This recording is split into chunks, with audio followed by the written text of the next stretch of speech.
Because today we're in Hindmarsh, Adelaide, where we're catching up with dancer Sylvie Milans. Sylvie is the owner of Danca Brazil. We're going to find out all about her story right now. Welcome to Scene TV, Sylvie.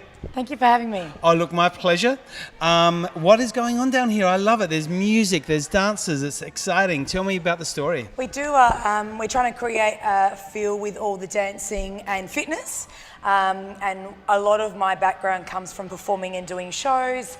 I'm from a Brazilian background, family coming from Brazil, so I wanted to inspire, and being an Australian living here, I felt the need of mixing the Brazilian dance and samba, the feathers, the carnival with fitness components. So making it a little bit more enjoyable other than the gym. So it's a lot more accessible for everyone who's at home that doesn't necessarily want to leave and go to a gym, to come in and just have an hour of power. I'm not going to lie, you had me at feathers. True story. The places we could go with that story, but no, this is the actual story. This is the story. I was actually at a function the other day. It was Royal Flying Doctors, Wings for Life. Todd McKenney was doing his whole Rio thing. I did see you there. You girls all got off stage, and I was all hot and sweaty, thinking I could never do this. How do I get involved? You know, what happens? Blah blah blah. I got in contact with you, and it's like, Sylvie, tell me all about it. How do I get doing these moves that you were doing? So, that was a great gig, and Todd was fantastic. So, Brazilian samba, of course, for the ones that don't know, comes from Rio de Janeiro in Brazil. So I've pretty much lived most of my life here in Australia, or Adelaide. About 10 years ago, I started teaching Brazilian dance, and now I travel around Australia, New Zealand and Asia, and I really wanted to mix the fitness side of it. So before we go out on stage, we have to make sure that we're kind of fit and ready and we're feeling strong, that we can control all the headdresses and the feathers and the back wings that we wear, but also enjoy what we're doing, so have the power to deliver the dance that we do. And the fitness component, other than going to a gym, when I was years and years ago, I actually hated being on a bike or doing a pump class. I found it boring, and I really wanted to do something different that can combine the same fitness component. And that's where SambaFIT, or as they do it in Brazil, Lamba aerobics, came in, and when they mixed the fitness component with samba. So how long have you been doing the school for? I've been running the school for close to 7-8 years now. I've taught at various other schools, and I travel around delivering, teaching, so showing people how to put it into their syllabus and really encouraging the public here, so whether they're dancers or students or someone that just wants to start something, to get off and just give it a go. It's not a hard technical class, it's just a lot of music, usually Brazilian Latin styles, that we get up, and you go at your own pace. So you start slow and you can build it up, or we've got girls who are dancers and just really smash it and try to burn the calories they can if they've had something naughty in the weekend or something like that. Yeah.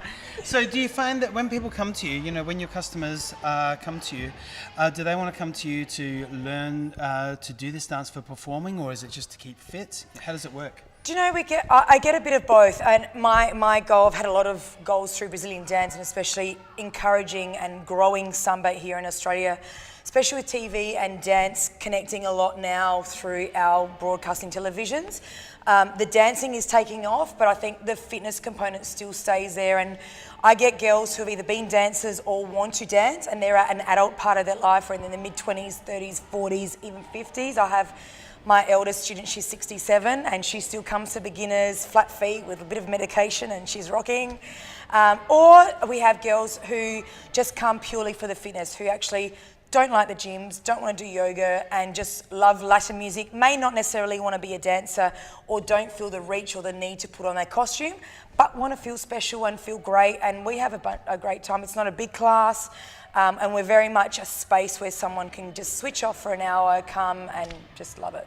No lies, sometimes I want to put on the costume and don't do the dance. Oh, well, of course it takes all types, so do doesn't it? Right? Yeah. And it happens. And it happens. Yeah. What inspired you? What was the thing that said to you, this is what you need to be doing? I've always loved dance, and I took a lot of paths when I got signed up with an agent here in Adelaide when I was really young.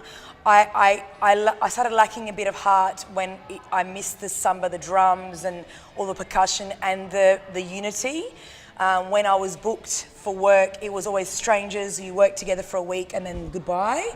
And I thought, if I ever have an opportunity to have a school or a show or an entertainment group, I want us to just be together and, you know, keep growing it and growing it. So when I finally decided to put it together and bringing the background of samba and Brazilian dance, so lambada, other dance styles that are very famous in Brazil, I wanted it to encourage the average public that they can also do it other than just putting the costume and performing it as such. So we have beginners, we have the fitness students, we have intermediate, advanced, and our professional team that travel with me around Australia.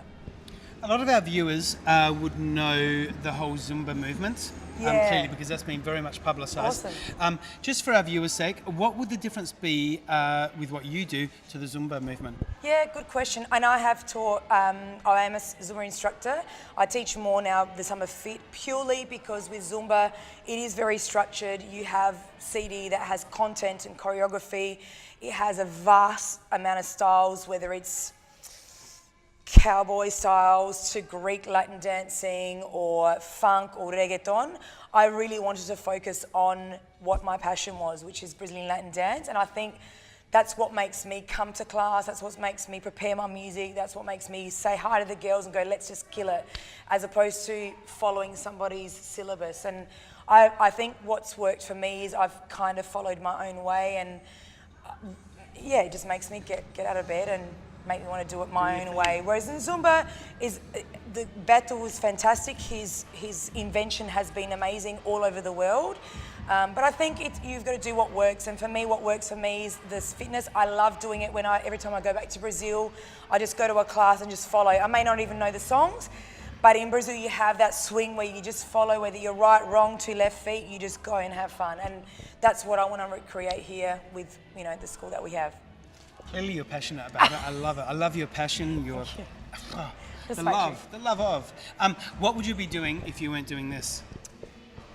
As in dance or as in whatever, fitness? anything in life. What would you be doing if you weren't doing this right now? I don't know. I actually read a link on Oprah today, and they're like, if you're not following the right path, it's going to redirect you. And I have been off the path sometimes and followed somebody else's advice, and have always come to a block where I wasn't happy. So even there's times where I'm exhausted, my body's physically tired, or my mind's a bit blank, I've always redirected, and now I'm trying to be a little bit more selfish with what I want and what I want to do with my time, whether it's a monetary, financially, or to create for the legacy of what I'm doing. I'm enjoying it way more than I used to because I'm running the rules and choosing the songs and choosing the environment or how I want to promote it, whether it's in shows or events or, you know, telling you about it. Good answer. Yeah. I like that one. How do people get in contact with you? So we're based, our big classes are based here at Danca Brazil Entertainment Studios. We have a space here 2 kilometres out from the city. Lots of car parking, public transport all nearby. We run weekly classes, and all our information is on our Instagram page, Danca Brazil Entertainment, website dancabrazil.com.au, and we are also on Facebook, Danca Brazil Entertainment. So hopefully you can find us, like us, find us. We've also got an info session on our webpage that you can register your details and receive newsletters too. That won't be too bombarding, but lots of footage for you to see. An absolute delight. We've been with Sylvie Milans for Danca Brazil. We're going to see you more for further Scene TV very shortly. Thank you, Sylvie. Thank you.